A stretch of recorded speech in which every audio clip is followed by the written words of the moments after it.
America के राष्ट्रपति Donald Trump इन दिनों दुनिया के कई देशों को अपनी ताकतवर सेना दिखाकर डरा रहे हैं। उन्होंने जब से वेनेजुएला के राष्ट्रपति निकोलस मादुरो को उठा लिया और उसके बाद ईरान और ग्रीनलैंड को धमकाना शुरू किया, ये कॉन्फिडेंस नहीं, दुनिया के सबसे पावरफुल देश होने का अहंकार है, जिसे एक वक्त पर नॉर्थ कोरिया के तानाशाह किम जोंग उन ने चैलेंज दिया था। किम ने अमेरिका के खिलाफ ऐलान जंग कर दिया था और अटैक भी शुरू कर दिए थे। ये अटैक जमीन पर नहीं बल्कि डिजिटल हमले थे। अब किस बात से दुनिया का सबसे खूंखार तानाशाह भड़का, ये सबसे बड़ा सवाल है। दरअसल ये किस्सा शुरू हुआ था 2014 में, जब सोनी पिक्चर्स ने एक ऐसी फिल्म बना डाली थी जिसे देखकर उत्तर कोरिया के तानाशाह किम जोंग उन का खून खौल गया था। इस फिल्म का नाम था द इंटरव्यू, जिसमें कॉमेडी के जरिए एक तानाशाह की हत्या दिखाई गई थी। इस तानाशाह का किरदार हूबहू किम जोंग उन से मिलता हुआ दिखाया गया था। ये काम लोगों की अटेंशन लेने के लिए जानबूझकर किया गया था और इसे खूब अटेंशन मिली थी। जब इस फिल्म का ट्रेलर रिलीज हुआ तो प्योंगयांग चीख पड़ा। फिल्म में किम जोंग उन को एक मजाकिया और डरपोक इंसान के रूप में दिखाया गया था, जो छिपकर अमेरिकी सिंगर कैटी पेरी के गाने सुनता है और मार्गरीटा पीता है। तानाशाह के इस मजाकिया चित्रण ने किम जोंग उन की ईगो को सबसे ज्यादा चोट पहुंचाई थी। उत्तर कोरिया के विदेश मंत्रालय ने इसे आतंकवाद घोषित कर दिया और फिल्म की रिलीज को जंग का ऐलान करार दे दिया। सिर्फ यही नहीं, किम जोंग उन ने चेतावनी दे डाली थी कि इसके जवाब में कड़ी कार्रवाई की जाएगी। इसके बाद सोनी पिक्चर्स ने फिल्म में कुछ बदलाव करके इस रिलीज का ऐलान किया, लेकिन ये भी नॉर्थ कोरिया को बर्दाश्त नहीं हुआ।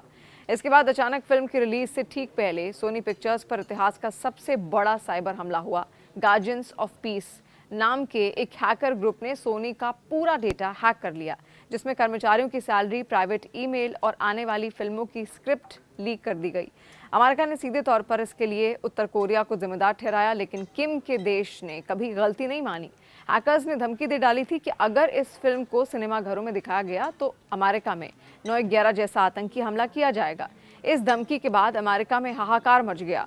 खौफ इतना बढ़ गया था कि अमेरिका के बड़े थिएटर मालिकों ने फिल्म दिखाने से भी मना कर दिया। सोनी फिल्म की रिलीज रोक दी गई।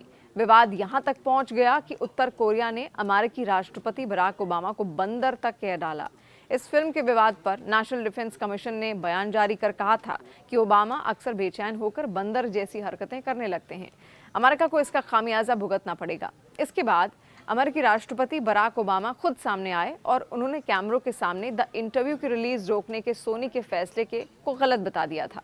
उन्होंने नॉर्थ कोरिया को जवाब देते हुए कहा था कि हम एक ऐसे समाज में नहीं रह सकते जिसमें कहीं कोई तानाशाह संयुक्त राज्य अमेरिका में सेंसरशिप थोपना शुरू कर दे, क्योंकि अगर कोई व्यंग्यात्मक फिल्म रिलीज करने से लोगों को डर लग सकता है तो कल्पना कीजिए कि जब वो कोई डॉक्यूमेंट्री या समाचार रिपोर्ट देखेंगे तो जो उन्हें पसंद नहीं आएगा तो वो क्या करेंगे।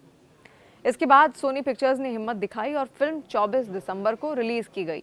ये फिल्म क्रिसमस के मौके पर 3000 सिनेमाघरों में रिलीज हुई थी और करीब $40 मिलियन की कमाई कर डाली थी।